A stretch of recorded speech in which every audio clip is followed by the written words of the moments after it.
It's time to do rest of season rankings 2021 from week 5 on. Who are the top 25 overall players going forward? If drafting today, where will we take everybody you see on the screen? Are we drafting these 3 quarterbacks way higher than we would, let's say, come September 2022? Early quarterbacks, Smitty. You can't take quarterbacks early. Yet, I venture to say that right now, if you're ranking players, you probably got Kyler inside your top, 15? Some might say top 10. And I don't blame a single one of you. Ranking midseason is a little different than ranking preseason. We're going to have Tyreek Hill probably really, really high. When you don't take a wide receiver until probably pick 5, 6, 7, 8, we might rank him in the top 3 because it's rest of season going forward. It's a little different mindset, but we're ranking the top 25 go forward. The Fantasy Football Show begins now. This is the Fantasy Football Show with your host, Smitty.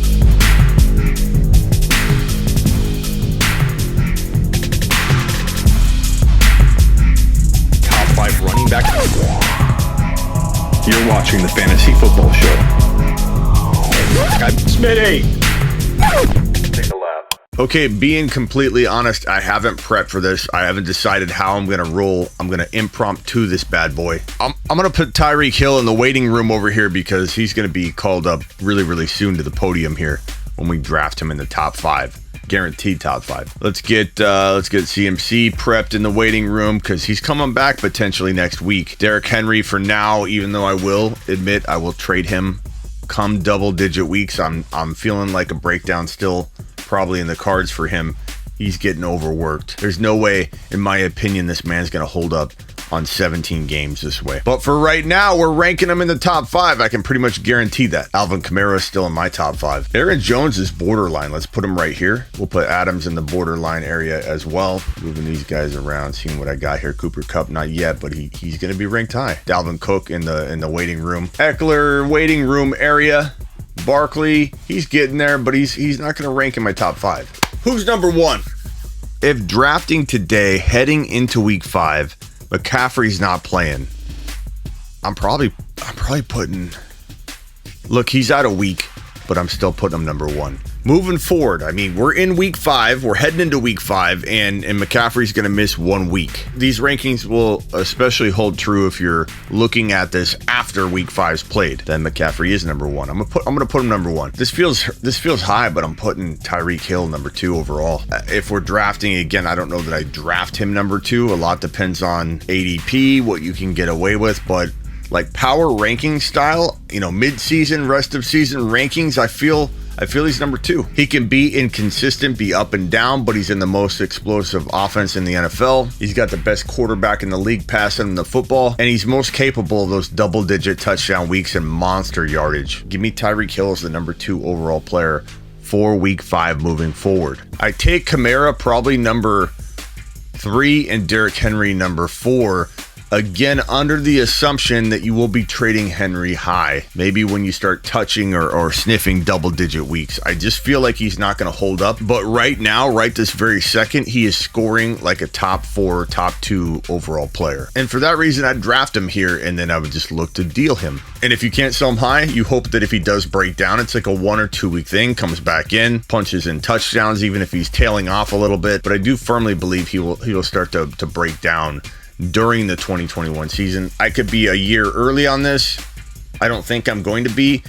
I think at most he could break down at the very beginning of 2022, and I called it a couple weeks early. But power ranking style, week 5 go forward, Henry is number 4 or number 5 or even number 3 for me. Might be a touch early, but give me Zeke Elliott right now, especially if you cuff him to Tony Pollard. Give me Zeke Elliott at number 5. I'm worried about Cook getting banged up. That's why I'm holding off on putting Cook there. I think if you get Madison, then Cook is arguably in place of Elliott or right below him or equal to him. The handcuffs really do matter for both these guys. I could put Elliott and Pollard together, Cook and Madison together. You could go 5, 6, 4. These guys are very, very secure if you've got the handcuff. So that's your top 6 right there so far. Give me D. Adams at number 7. Give me Aaron Jones at number 8. Aaron Jones is a touchdown machine. Once Aaron Rodgers is gone in 2022, you're going to watch this man fall out of my rankings fast because He relies upon those touchdowns, and Aaron Rodgers knows how to feed him. But for 2021, rest of season, week 5 on, Aaron Jones could be argued in the top 5. This is a very strong looking top 8 overall. Any one of these guys could really arguably be number 1 or number 2. So I don't want to hear in the comments, Smitty, how can you have Cook number 6? Or how can you have Kamara number 3? Or Adams number 7? When you literally could argue any one of these guys is number 7 or 8 or number 1, 2, or 3. It's strong. It's a solid group. Where it gets interesting is right around this range at 9, 10. So number 9, who we going with? We got Chubb, we got Diggs, we got Hopkins, Jefferson. Now remember, I'm predicting here. I'm not going off what happened in weeks 1 through 4. I'm going off what I believe to happen go forward. We're not incorporating weeks 1 through 4. We're not doing a ranking that has anything to do with weeks 1 through 4. We're taking week 5 on. And for that reason, I'm going to go, I might surprise some people, I'm going to go with D. Hopkins. I think D. Hopkins is a guy you want to get right now. You want to trade for this man before week 5 kicks off. You've got very little time. If he struggles in week 5, go get him in week 6. I have no doubts about this man going forward. I'm going to put Ekeler right here and Jefferson right after him. These guys both feel very, very strong bets to be top 5 at their position. You got 4 wide receivers listed.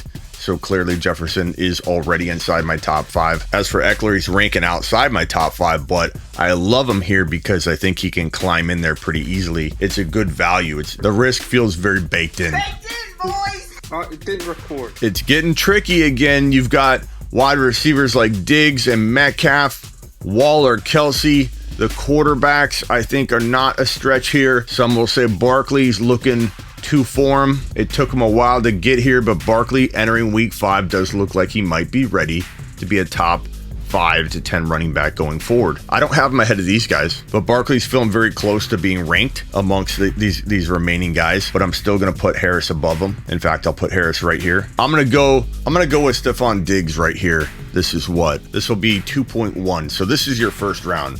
Top 6, 7 through 12 right here. That is round 1. Diggs would be the first pick in the second round if we're looking at this like a mock draft. And at this point, I'm going to probably say Cooper Kupp needs to get the call. Some might argue Kupp is where Hopkins and Jefferson are, and I'm not opposed to that. Kupp is a baller, man. Stafford has a very special place in his heart for Cooper Kupp.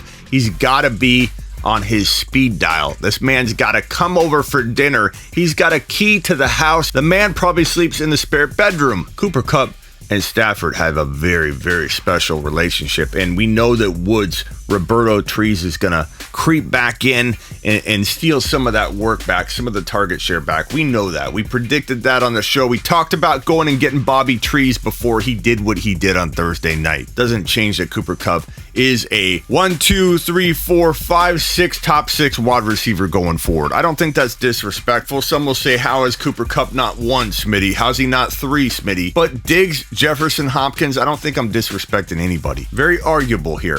I don't mind if you do this. I don't mind this at all. In fact, we can leave it like that for a little while for the people that are upset about what they just saw there. Put Cooper Kupp at 2.1. I'm okay with it. All right, let's move that back real quick. Next up,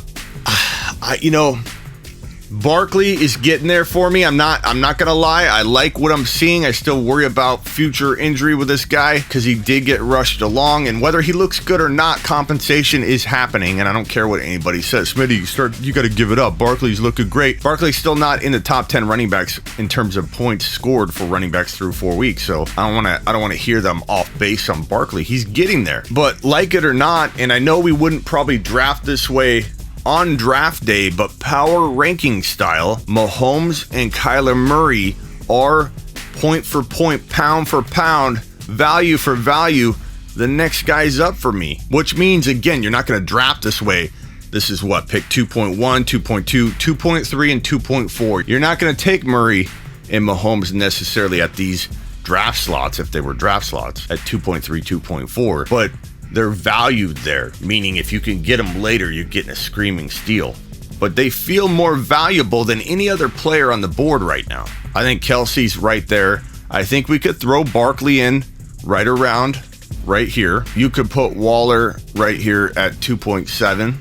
You could go Taylor or Chubb right here. You could go Metcalf. It really is a preference thing right here at this point. I think anybody that says what happens from Waller on is crazy, no matter what order you have it in. I think that's crazy. You can argue everything from this point moving forward. And I think my next move is going to shock some people. I'm probably going to put DK Metcalf, even with Russell Wilson out, I'm going to put him right here. Geno Smith and DK Metcalf, he fed him. I'm not worried about DK Metcalf getting targets with Geno Smith.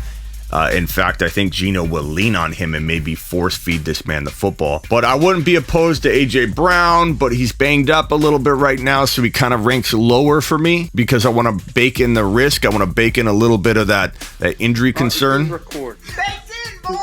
Give me Nick Chubb. Give me Clyde Edwards-Helaire. Give me Keenan Allen. Give me AJ Brown and Keenan Allen. Give me AJ Brown, Keenan Allen, and McLaurin all in this spot right here. And then you have yourself a Taylor Swift. Hey, look, it's Taylor Swift. Ironically, I feel like that's the ranking there. And then Josh Allen. Kind of a Taylor Swift, Josh Allen concert going on here at the bottom. That's how I feel. And you could drag McLaurin down here and put Taylor up here and then Swift up there or whatever. This is kind of arguable. Like, I could argue that right now with myself, but that's kind of my go forward top 25 overall rankings, my top 2 rounds, if you will, because it is ranked kind of like a mock draft here. The top 6, the 7 through 12. This is round 1. This is the first half of the second round. And then here are the remaining players. Now, I don't know if I forgot anybody, and I know some are going to disagree with this, but we can't forget Ceedee Lamb. In fact, I'm going to drop Ceedee Lamb right on top of this Taylor, McLaurin, Swift, Josh Allen area because in my opinion he's going to have this value going forward. I'm kind of doing this as a statement. You don't need to draft him in this range. If you were drafting right now going forward, you could get him below all these guys, probably down here somewhere, but I'm going to put him right here to make a statement because I think he's going to have that kind of rebound going forward. Whereas Ridley, well, he's missing week 5 for a personal issue. Then he's got a bye week. We don't really know what's going on with him. He would rank probably right below these guys, probably immediately.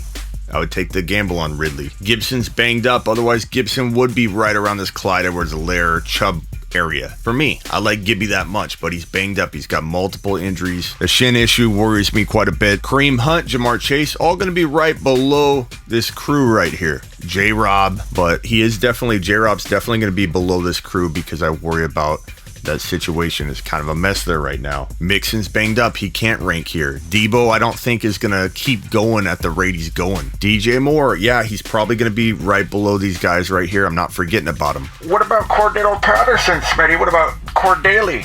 Cordaly ain't getting a top 24 overall rank, but, I don't know where I'd put him, to be honest. It would be interesting to see when push came to shove where I'd put Cordaly, as we call him on the channel. Mike Evans down here, Godwin down here. I don't think I missed anybody. I'm looking at it. Lamar, Herbert, none of these guys are going to rank inside this top 24. I feel like this is a pretty good list. I know some of you might disagree with some of the placement of these guys, but I think this looks really strong for week 5 go forward rest of season rankings. I don't know about you. I feel pretty good about it. Tell me what you think below. Don't forget, my Spotify show is going video on October 12th. Nothing at all is going to change with my YouTube channel or the amount of content I'm cranking out, the live streams, nothing. This is all additional. Every podcast on Spotify going forward will be a video show, a video optional show. You can still listen to it. It's still going to be an audio pod, but now you're going to be able to watch it. And the most beautiful part is I'm creating a Spotify only show, Spotify only content, which means you can't watch this specific show on YouTube or anywhere else. You have to go to Spotify. Where do I go? What do I do? All you got to do is go to Smitty1.com, click on the Spotify logo that I got popping right up when you get there, and click follow. And then you're ready for my video show. The first one drops on October 12th on Spotify, and it's going to be a killer show. You're going to absolutely love the new content that I'm dropping on Spotify. Don't forget, I'm live every Tuesday and Thursday from 5 p.m. to 7 p.m. Eastern, every single Friday and Saturday night, midnight Eastern, and the entire 1 hour before kickoff on Instagram at The Fantasy Football Show. I'm always live. I'm always on YouTube. Later. This is The Fantasy Football Show with your host, Smitty.